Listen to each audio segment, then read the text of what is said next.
وانا جاي النهارده وانا جاي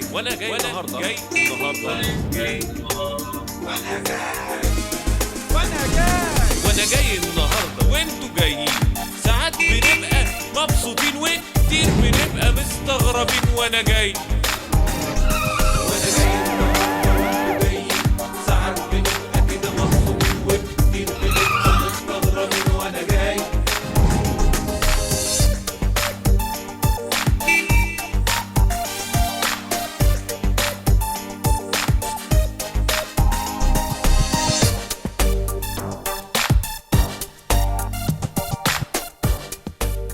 وانا جاي النهارده يا جماعه وماشي في وسط الطريق، جالي شعور غريب جدا ان اللي احنا ماشيين فيه ده مش طريق يا جماعه، ده سيرك. ايوه، لو كلكم ركزتوا في اللي بيحصل حوالينا كل يوم في الطرق، مش ممكن يكون ده طريق يا جماعه، مش ممكن يكون ده شارع.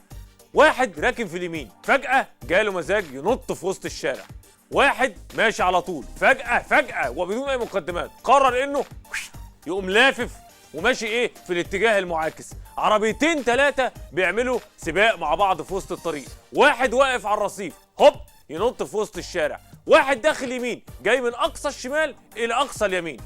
بجد يا جماعة مجموعة من الحركات البهلوانية والإكروباتية اللي بتحصل في مكانين ملهمش تالت، يا إما السيرك يا إما الطريق العام. أنا بقى بسألكم يا جماعة، مين الأبطال اللي بيقوموا بأداء الحركات دي؟ الأبطال هو أنا وانتم، كل الناس اللي سايقه في الشارع. انما بقى يا جماعه البطل الرئيسي هو الميكروباص، وما ادراك ما الميكروباص وما يفعله في الطريق العام.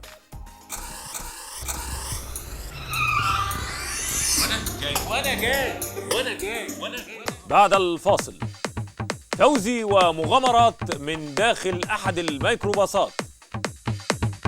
غرزك بالراحه علينا يا عم. وانا جاي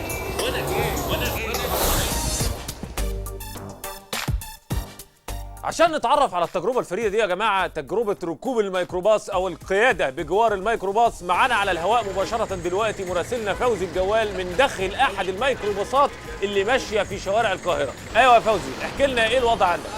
الزميل محمد، الحالة هنا مزيجا بين الرعب والمغامرة. الكل يجلس متشبثا بالمقاعد في انتظار الحركة التالية التي سيقوم بها قائد الميكروباص، والذي بدوره يفاجئ الجميع سواء ركاب الميكروباص أو قائد السيارات التي تدور حوله في الطريق. طيب ممكن نسمع رأي الركاب يا فوزي؟ إيه رأيك في طريقة السواقة دي؟ مش عاجبني طبعا، بس هنعمل إيه؟ مش السواق ده بس، كل سواقين الميكروباص نفس الشكل ده. ما هو ما فيش حل تاني يا ابني، هركب ايه؟ الاتوبيسات زحمه، ما قدامناش غير الميكروباص، مع اني ببقى قاعده على اعصابي. انا عن نفسي بقى هوايتي ركوب الميكروباص، لان انا بحس بمغامره جميله، او بحس ان انا في مدينه ملاهي، يعني بيوصلني بسرعه. الكراسي مش نظيفه، اهي مخمضه والسلام، بس نوصل. طب يا ريت يا فوزي نسأل السواق هو ليه بيسوق بالطريقة دي؟ طريقتي ايه يا بيه؟ انا شغلتي اوصل الناس، بوصلهم بسرعه، هم يوصلوا وانا اكسب. وايه رايك يا اسطى في احترام قواعد المرور؟ المرور زي الفل يا بيه، وانا في شغلي وعليا قسط، والقسط بيكسر الوسط.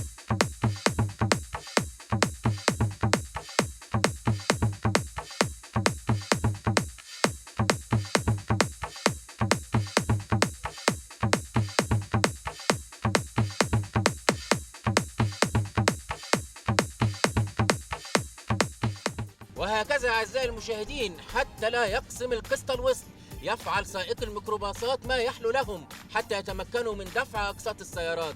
كان معكم فوزي الجوال من داخل إحدى سيارات الميكروباص، خط باب الكتكات والأجر 75 قرش، ودايما مفيش اربع فكة. على جنب يا اسطى بعد إذنك. عارفين المشكلة فين يا جماعة؟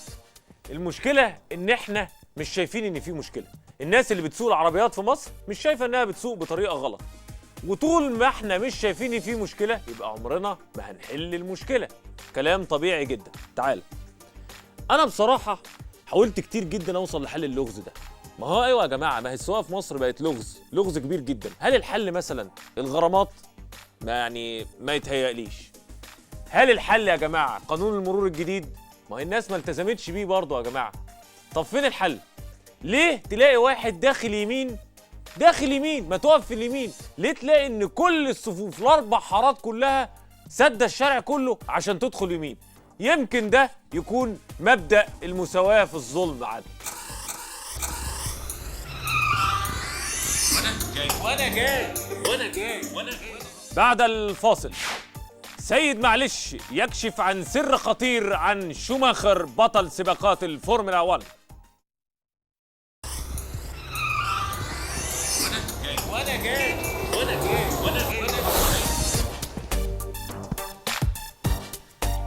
وعشان يبقى معانا الرأي والرأي الآخر في موضوع المرور ده يا جماعة، معانا النهارده الأستاذ سيد معلش. أهلا يا سيد بيه. اهلا بيك. أستاذ سيد، احنا عارفين إن حضرتك ليك رأي مختلف شوية في موضوع المرور ده. لا بصراحه انا مش ليا راي مختلف، انا معترض اصلا على موضوع الحلقه. يعني أنا كالعاده برضو انت عامل برنامج وعامل مشكله عشان تعمل حلقه. يعني ايه مشكله المرور في مصر؟ يعني مصر من الدول، يعني انا كالعاده طبعا حضرتك يعني دايما معترض عليا ومعترض على الكلام اللي انا بقوله، وشايف ان انا مكبر الموضوع، انما انا مش مكبر الموضوع. مفيش التزام بالسواقه في مصر يا سيد بيه. لا معلش انا عايز اقول حاجه. هو صحيح ان مصر يعني من الدول اللي هي السواقه فيها مختلفه شويه وليها قواعد مختلفه كتير، لكن ده بيثبت حاجه على فكره يمكن انت ما تاخدش بالك منها، ان اللي يسوق في مصر يقدر يسوق في اي حته في العالم.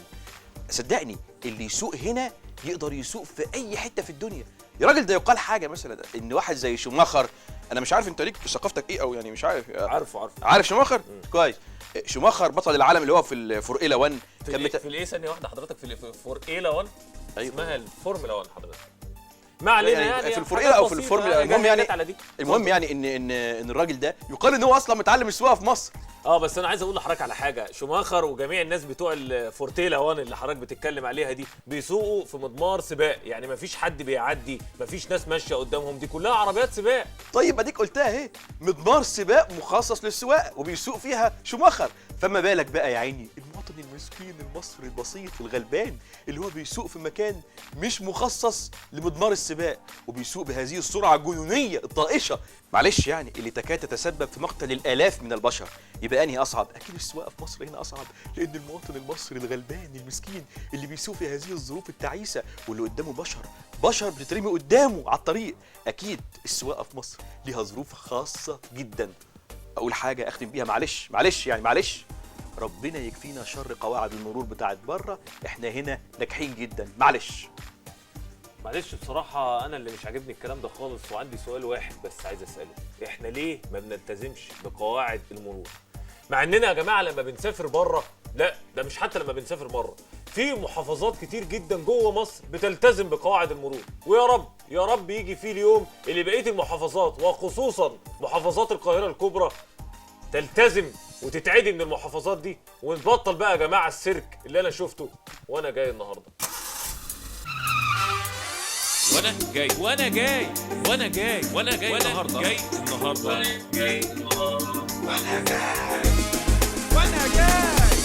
النهارده وانتوا جايين. ساعات بنبقى مبسوطين وكتير بنبقى مستغربين وانا جاي.